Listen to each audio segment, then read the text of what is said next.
ভাই, আমাকে প্রেগনেন্ট করো না। কি বলছো এসব? হ্যাঁ, ঠিক বলছি। আমার বাচ্চা লাগবে। এখন পারবো না, অনেক শীত লাগছে। আমি কোনো কথা শুনতে চাই না। আমার বাচ্চা লাগবে মানে লাগবেই।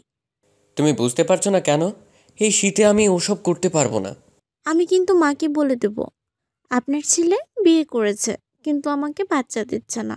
আচ্ছা চলো, আজ তোমার পেটের বাচ্চা দিয়ে দিব। আমার বউটা অনেক অবুঝ, বয়স হলেও এইসব সম্পর্কে ধারণা নেই বললেই চলে। সে আবার আমার মামাতো বোন, যদিও বিয়ের পর বউ হয়ে গেছে। আর কি, এই শীতে ওসব কি করে করব, তাই একটা চুমু দিয়ে শুয়ে পড়লাম। কেন জানি ও আমাকে জোর করলো না। 2 দিন পর। ভাইয়া, তুমি সেদিন আমাকে চুমু দিলে, তাহলে তো এখন আমি প্রেগনেন্ট। কিন্তু আমার মাথা ব্যথা করছে না, আমার বমি বমি ভাবও হচ্ছে না, মুখে অরুচিও হচ্ছে না। অবুঝ বউটার কথা শুনে মনে মনে আমি বললাম, আমি মেয়াদ উত্তীর্ণ গাঁজা সেবন করেছি, তুমি দিলে নাকি প্রেগনেন্ট হয়ে যায়। আমি বললাম, সেটা নয় বুঝলাম, কিন্তু তুমি 2 দিন ধরে খাবার কেন খাচ্ছ না? খাবার না খেলে তো তোমার শরীর খারাপ করবে। না, আমি খাবো না। প্রেগনেন্ট হলে তো মুখে অরুচি হয়, তখন তো টক খেতে হয়। তোমার তো মুখে অরুচি হয়নি, তাহলে খাবার খেয়ে নাও। না, খাবো না। তুমি আমাকে ভালো করে চুমু দাওনি, এজন্যই তো এরকমটা হচ্ছে। এখন ওকে কি করে বোঝাই যে চুমু দিলে বাচ্চা হয় না? এই মেয়ে আমার মাথা নষ্ট করে ছাড়বে দেখছি মনে হচ্ছে পাবনা পাগলা গারদে সিট বুকিং দিতেই হবে। কি হলো ভাইয়া, কি ভাবছো? না না, কিছু না। তুমি এখন আবার আমাকে চুমু দাও। সেদিন ঠিকভাবে দাওনি, এজন্য মনে হয় আমি এখনো প্রেগনেন্ট হতে পারিনি। এখন ঠিকভাবে চুমু দেবে আমার ঠোঁটে, ঠিক আছে? এই সুযোগ আর কয়জনে পায়? সেদিন না হয় আশপাশে মানুষ ছিল, এই জন্য চুমু দিতে দ্বিধা লাগছিল। কিন্তু আজকে তো আর রুমেই আছি। কোনো দেরি না করে তাকে সাথে সাথে অবুঝ বউটাকে জড়িয়ে ধরে শুরু করে দিলাম, মানে চুমু দেওয়া শুরু করে দিলাম। প্রায় 5 মিনিট পর ছাড়লাম ওকে। এজন্যই হাঁপাচ্ছে। এবার বললাম, এখন হয়েছে? এখন হয়েছে ভাইয়া, তুমি মিষ্টি নিয়ে আসো। কেন? বারে, প্রেগনেন্ট হলে মিষ্টি খাওয়াতে হয়, জানো না? তুমি প্রেগনেন্ট কে বললো? কি বলছো ভাইয়া? আমাকে যেভাবে চুমু দিলে, এইভাবে চুমু দিলে কোনো ছেলেও প্রেগনেন্ট হয়ে যাবে। এই মেয়ে বলে কি? ছেলেরা আবার প্রেগনেন্ট হয় কিভাবে?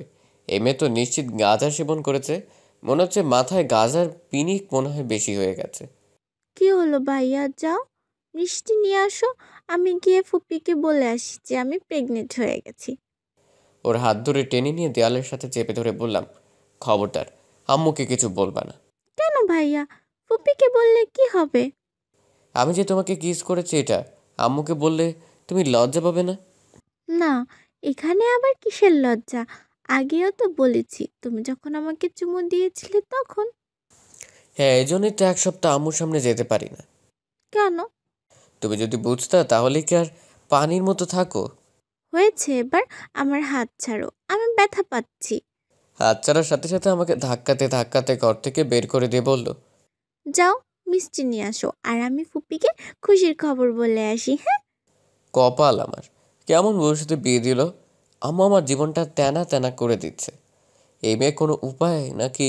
মিষ্টির দোকান থেকে মিষ্টি কিনে বাসায় আসলাম। আম্মু আমার দিকে তাকে একটা হাসি দিয়ে ভেতরে চলে গেল। শরমে আম্মুর চোখের দিকে তাকাতে পারিনি। কোনো মতে রুমে ঢুকে গেলাম। দেখলাম আমার অবুঝ বউটা মোবাইলে কি যেন পড়ছে। আমাকে দেখে দৌড়ে এসে আমার হাত থেকে আমার মিষ্টি প্যাকেটটা নিল। তারপর নাচতে নাচতে চলে গেল আম্মুর কাছে। সবাইকে নাকি আজকে মিষ্টি মুখ করাবে। প্রেগনেন্ট হওয়ার খুশিতে 2 দিন পর সকালে ঘুম থেকে উঠে দেখি বউটা বসে বসে কান্না করছে। কারণ জানতে চাইলে সে বলল, সেদিন তো তুমি আমাকে ভালো করেই দিলে, কিন্তু এখন আমি প্রেগনেন্ট হলাম না কেন? এর কথা শুনে আর হাসি থামিয়ে রাখতে পারলাম না। ওকে বুকের সাথে জড়িয়ে ধরে মাথায় হাত বুলিয়ে দিয়ে বললাম, বোকামে, ঠোঁটে চুমু দিলে কেউ প্রেগনেন্ট হয় না। তাহলে কিভাবে প্রেগনেন্ট হয়? তুমি এখনো ছোট, আগে বড় হও তারপর বলবো না। না, আমাকে এখনই বলো। তুমি বুঝবে না, আগে বড় হও তারপর। না না, তুমি বুঝিয়ে বলো, তাহলে বুঝবো। আরে অবুঝবো, আমার তুমি আগে বড় হও। আচ্ছা, আপনি বলবেন না তো? ঠিক আছে, আমি ফুপিকে গিয়ে জিজ্ঞাসা করছি। দৌড়ে চলে গেল রুম থেকে। আজকে মনে হয় আর রক্ষে হবে না। তাড়াতাড়ি করে রেস্ট না হয়েই জামাটা গায়ে দিয়ে বের হয়ে গেলাম বাসা থেকে।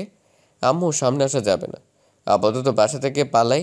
পরীর মতো একটা বউ পাইছি মাগার, ডানির মতো সবসময় আমার আম্মুর কাছে আমাকে লজ্জায় ফেলায়। শালারে এমন বউ যেন কারো কপালে না জোটে।